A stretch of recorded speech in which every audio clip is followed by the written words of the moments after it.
This episode of Dana Being Dana is brought to you in part by Good Therapy Counseling.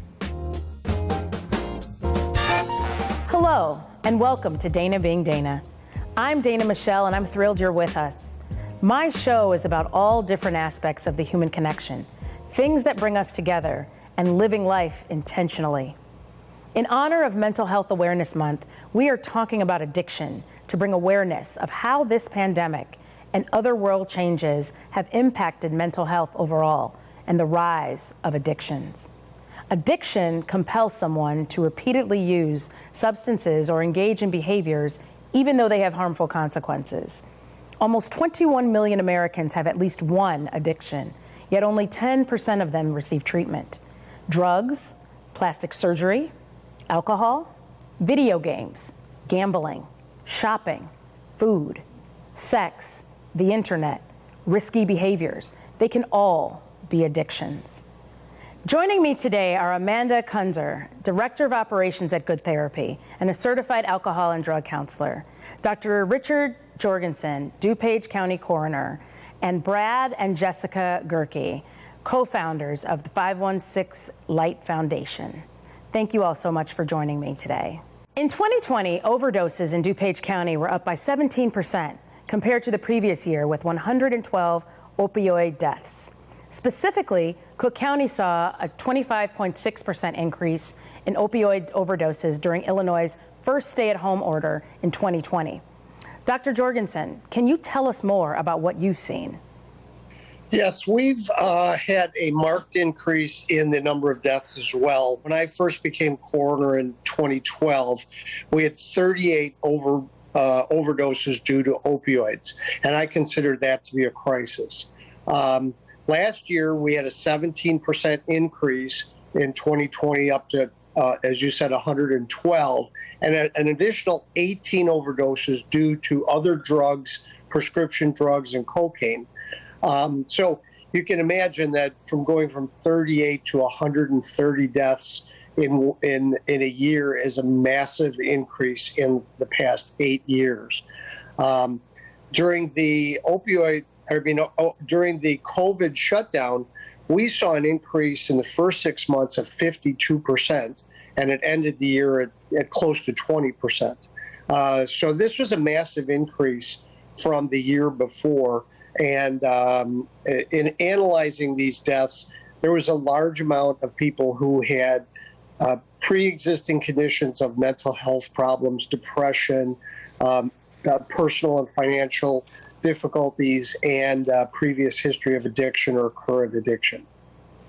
Is there a specific type of person or demographic that is common? In DuPage County, we do not have a specific demographic. We do not have a geographic hotspot. The number of overdoses are all around the county in an even basis.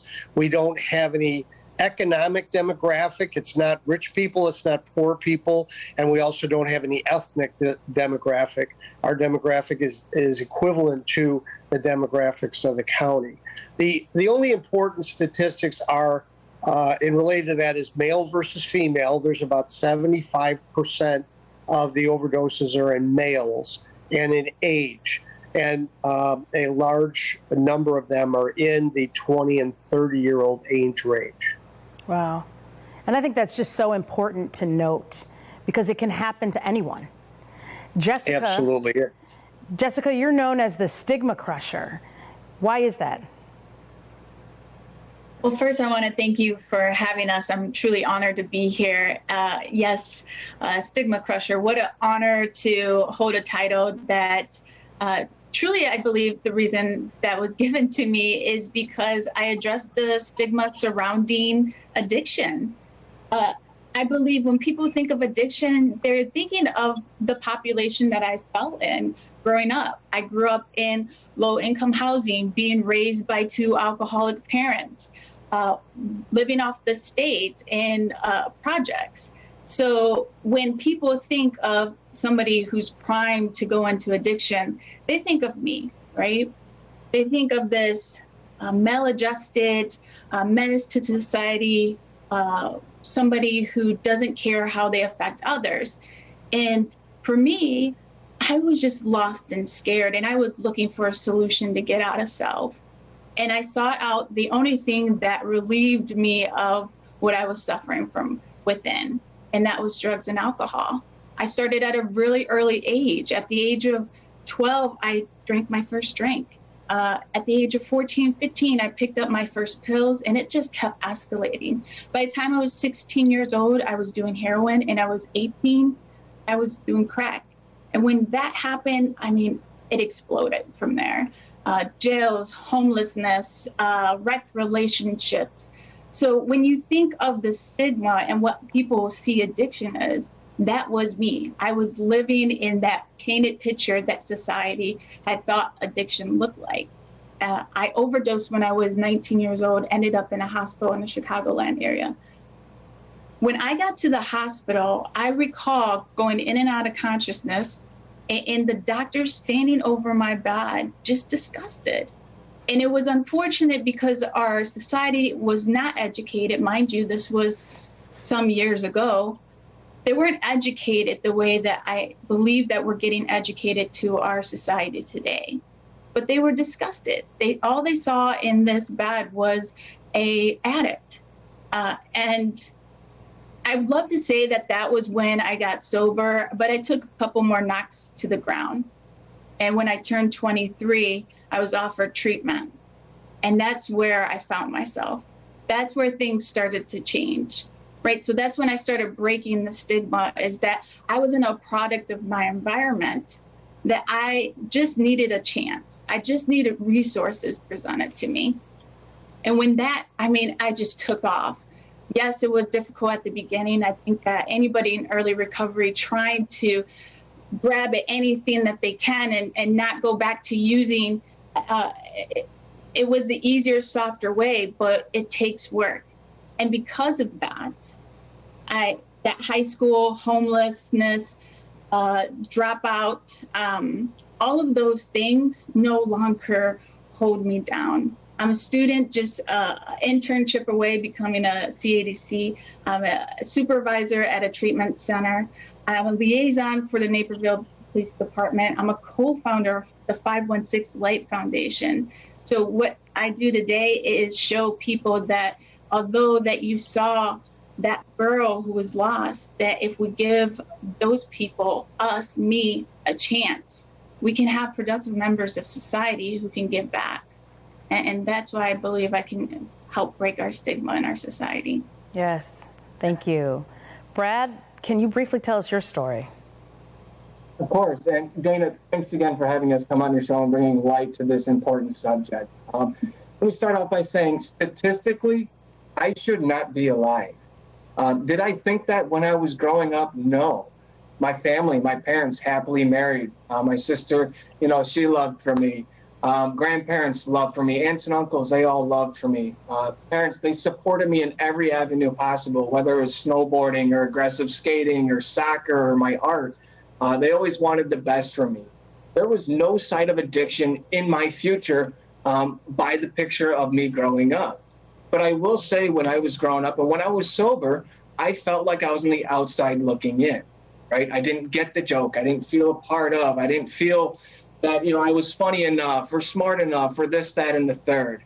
Now, I will say the first time I ever picked up a drink was in 4th grade. Lo and behold, something magical happened for me in that moment. What happened is my fears fell from me. I started feeling smart. I started feeling good looking. I started feeling all these things I did not feel while I was sober. So in my mind automatically remembered that as a solution. As time went on, the progression developed onto smoking weed. In high school, me and some friends, we started experimenting with harder drugs, crack cocaine, ecstasy, Xanax, opioids that were in a prescription form. Just outside of high school, we all started experimenting with heroin. At this point, when I first saw it, it was in powder form. Well, I have sniffed cocaine plenty of times before that. I've sniffed Adderall plenty of times before that. So I didn't see the harm in sniffing just a little bit of heroin because I've already done it in pill form. Now, as the progression kind of went with heroin, we started shooting. I remember the first time me and my friend, we tried to stop using together, and we said, all right, let's just go our own ways for like the next 2 weeks and we'll reconnect. He called me about 3 or 4 days later and said, dude, I feel like I got the flu. I just can't handle this anymore. I said, yeah, me too. Let's go get high just to get through this flu. Immediately after picking up those bags of heroin, threw up outside of the window and turned to him and said, Joe, I know exactly why they call it a fix. It was fixed. My body was going through a withdrawal. I didn't have the education and information of what I was actually going through. Now, I will say as time went on, throughout all of our addictions, my friends from high school, unfortunately, 8 of them have passed away as a direct result of this disease. Wow. Of an overdose, yeah. Which later on, as my disease, my alcoholism, my drug addiction progressed, I would go to overdose. I would be homeless. I would be living on the streets. I would be going in and out of jails and detoxes and treatment centers, wishing to want to stop. You could have asked me, Brad, do you want to stop using? I would have said yes. You could have given me a lie detector test. I would have passed it with flying colors. 2 hours later, I'm driving on the way to the West Side, crying, going, why am I going to do this again? So one of the things you said, Brad, was that addiction appears to be both physical and mental. Amanda, can you tell us the difference between an addiction and an occasional overindulgence? So an overindulgence is, you had that third piece of pie at Thanksgiving over, a whole big meal you already had, and you don't feel good, and you probably, if you had that choice again, you wouldn't make that third piece of pie a choice. The addiction comes in if you are feeling really bad and you still keep drinking every day. You're drinking to cover up the anxiety or the depression, to make the day a little bit more tolerable. And you keep saying to yourself, you know what? This is going to be it. I'm going to stop tomorrow. It's just been stressful at work. And then the next day comes and you're still needing to use to deal with those, work meetings or situations at home. It's just, you cannot stop. Thank you. Jessica, Brad, tell us about 516 Light Foundation, which stands for Living in Great Hope Today, and how you impact that critical moment for individuals in treatment. Jessica and I have a lot of passion for helping others and giving back to our community. The 516 stems from our home and the address that we had, where we invited people in to live in sober living. We had about 26 people that came through the house. And our success rate was pretty good with that. We took them in right off the streets or from a treatment center. Out of those 26 people, all of them remained sober except for 4 of them. Out of those 4, 2 of them came back and are still sober today. Some of the things that Jessica and I like to do through the 516 Light Foundation is obviously giving back to the community, which would include going into the high schools or talking with college students, going to community events, trying to educate, spread awareness, education, and resources. And like Jessica had talked about earlier, really breaking that stigma to addiction, to show others that we do recover from this disease. I don't want to talk too much about it because I think it's important that Jessica also talks about her experiences and why we formed the 516 Light Foundation as well. Thank you. Absolutely. Part of our journey is doing this together. And Brad, it was a dream that we came together and really did. He hit it on the head because we are passionate and we know how much it contributes to our own recovery. We really wanted to give back. And we saw that with our 516 Sober Home. Although we had to, move to the next chapter of our life, we got married, we want to start a family and all those beautiful things that life has to offer, we passed on the home. But we still want to give back. We still want to contribute to our community. And where our community is lacking is in those resources. And more importantly, it's lacking the hope, right? Our community needs to know that recovery is possible. And they need to know that there's help out there. What does that look like? I think there's a critical point in recovery that most of us who come into recovery need. And it's, that accountability, that structure. I really believe that can happen in a structured environment. And what our community needs is more of that sober living component. Right? I think that we can help with clothing, we can help with job seeking, which kind of falls under case management in a sort or social work. But that real piece that I think our community is missing is getting that sober living. So we want to help people with that transition between treatment to sober living and helping them get back into society and really live their fullest life. And that's that critical piece where 516 comes in. I think that's the bread and butter of what you do in meeting people in that moment when they need the most support, they're the most vulnerable, and you reduce their risk of backsliding. And I think that is so important. So don't go away. We're going to take a short break. We'll be right back with Addiction on Dana Being Dana.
This episode of Dana Being Dana is brought to you in part by Good Therapy Counseling.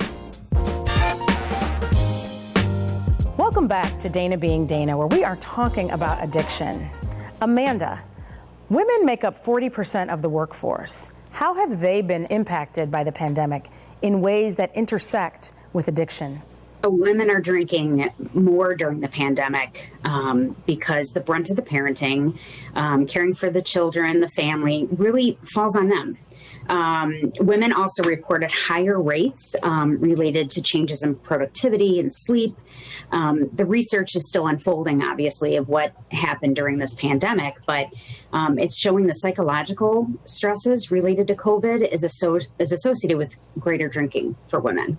One thing that's important for people to understand is that addiction doesn't have to be a severe episodic event. There are so many different kinds of addictions, from major tragedy to painkillers. So I want to talk about the progression and how one's environment can play into addiction vulnerabilities. Dr. Jorgensen? Yes, I can speak to that both as a coroner and as a physician. I prescribed a lot of opiates myself, and can tell you that the history of this in the country is the doctor prescribing opiates led very much to the opioid overdoses and addictions that are out there right now. I've met numerous people who started their addiction to opiates through the pain prescription pathway, and many of these type of things, whether used illicitly or with a legitimate prescription, have led to addictions and ultimately heroin addiction. Brad? I believe if you're riddled with the disease of addiction, once you start using, it will set that addiction off, whether you're introduced to it by opioids through a prescription or through a friend or through having your ambitions lowered by drinking and smoking marijuana, and something else is introduced to them and they see the not, a big issue with taking something else into their system. I think it's really hard to try and really pinpoint on who's going to become addicted and who's not. In today's world, eventually somebody will pick something up and it'll either set off that addiction or it will not. I know for myself, once I start using, my body reacts in a physical reaction to where the craving of more of the same. It's beyond my mental control. And when I'm stone cold sober, my mind, my obsession, my illusion, delusion, insanity that I have when I'm stone cold sober always tells me a lie that this time's going to be different. And here's how. Some way, someday, I'll be able to control and manage my drinking and my drugging. I go ahead, take the action, put it into my body, and break out more of the same. How do you get someone to realize that there is an issue? Amanda, what do you ask to get your clients to self-check? It's really about the self-check, right? It's about thinking about how long could I go without having a drink? What does it feel like when I try to cut down? Am I thinking about it all the time? Am I anxious? Am I irritable? Am I snapping at family and friends? Or is it easy? Can I go 2 days without a drink? Can I go 3 days? Or Can I maybe go 2 weeks without, a substance? Just to really self-check on what that feels like in your body and in your brain, and really being honest about it, writing it down, talking about it. Whether it's a drink, Amanda, or a purchase, or whatever that activity is, whatever that indulgent behavior is, and thinking about how they feel, when they try to abstain. I want to shift gears a bit and talk about support. Jessica, how critical is it about support when it comes to successful and lasting recovery? What a great question. Support is one of those components that is desperately needed for somebody to achieve recovery. I truly believe that. Without the army of women around me, supporting me, lifting me up when I feel like I was failing, to help me to get out of my own head, that right there is a deep, dark hole. When you're first in addiction and your thinking is still kind of prone to thinking about drugs and alcohol, you need to get out of that thought process. And the best way is to talk to somebody. And we don't always have counselors at our fingertips. So people who are active in long-term recovery are an important foundation to that. It is one of the powers that we have in our community. Dr. Jorgensen, Amanda, are there signs of addiction that we look for or that we should be looking for in others? Personally, when you're feeling like someone is using a coworker or a friend or a family, there's going to be those behavior signs, right? They're going to be maybe irritable, withdrawn, sleeping a lot, not sleeping, losing weight, gaining weight. You'll see physical changes depending on their alcohol or drug use. Sometimes they'll have a runny nose. So there will be physical changes as well as behavioral changes. And as a coroner talking to families who have lost their children or loved ones, very often we'll hear people say that they didn't notice anything. And then with reflection, they'll say, you know what, I really noticed that my son changed a lot. And some of the things they talk about is that they changed their friends. They used to be an A student, now they're a C or D student. They used to always go to school and be interested in school, or that now they quit the football team and they're not involved anymore, and they're anxious all the time or sleepy all the time, depending on what type of drugs they're using. So unfortunately, a lot of those changes are also the signs and symptoms of being a teenager and going to high school. But most of these things, when you see them, they're serious changes, and they're usually changes that most parents or most friends and family notice as being a severe change in that person's demeanor and behavior. When it comes to supporting loved ones who are treating addiction, what advice do you have for people to maintain their own self-care and boundaries in that support? So, definitely my first advice would be educate yourself. Learn about this addiction. Just like you would with any family member who has diabetes or cancer, you would read about it and figure out what is the best way to help them.